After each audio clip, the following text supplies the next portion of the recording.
breeding kung talagang siya ay pang long distance o short. Wala po sa pakpak. Dahil ang homing instinct ng isang ibon ay nandito.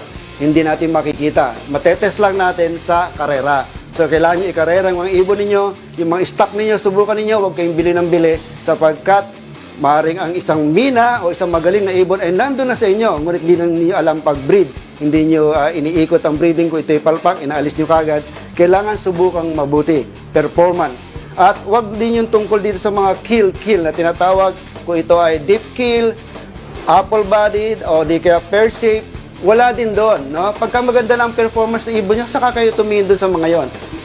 Promise. So, i-share ko sa inyo. Paano namin malalaman kung sprinter?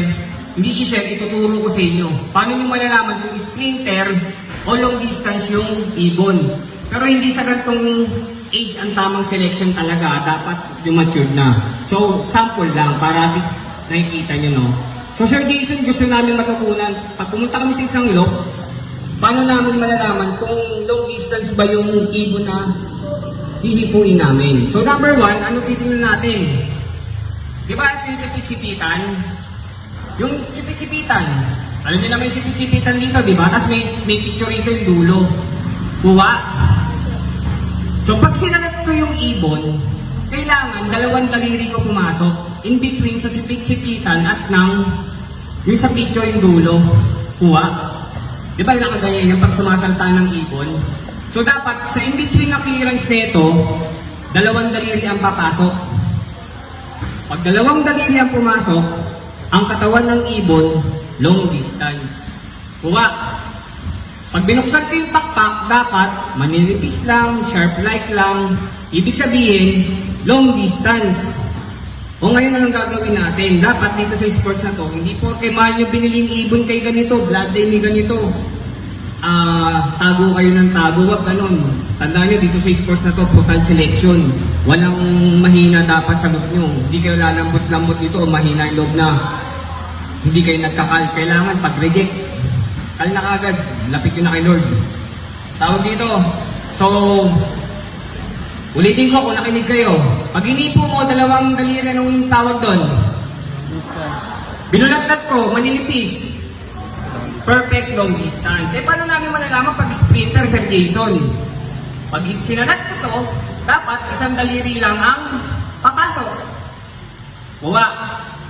Pag binuksan ko yung pakpak, dapat malalapad. Kuha.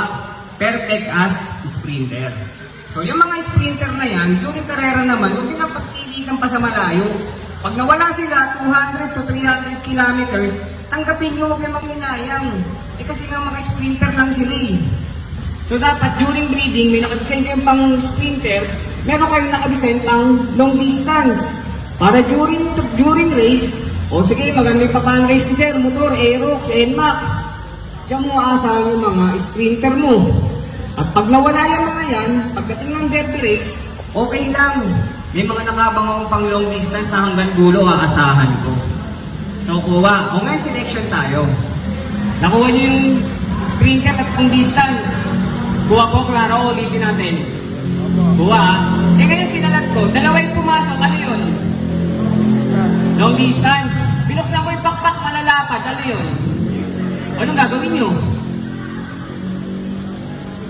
Patayin nyo yun. Dahil yun, ibig sabihin, hindi balanse yung ibon. Oo, pag pinatindig mo, maganda bloodline, maganda preso, kaso hindi nga balanse yung ibon eh. Diba? So pagka ganun, sa selection, kalpo yun, ibig sabihin hindi balanse yung anatomical position ng ibon.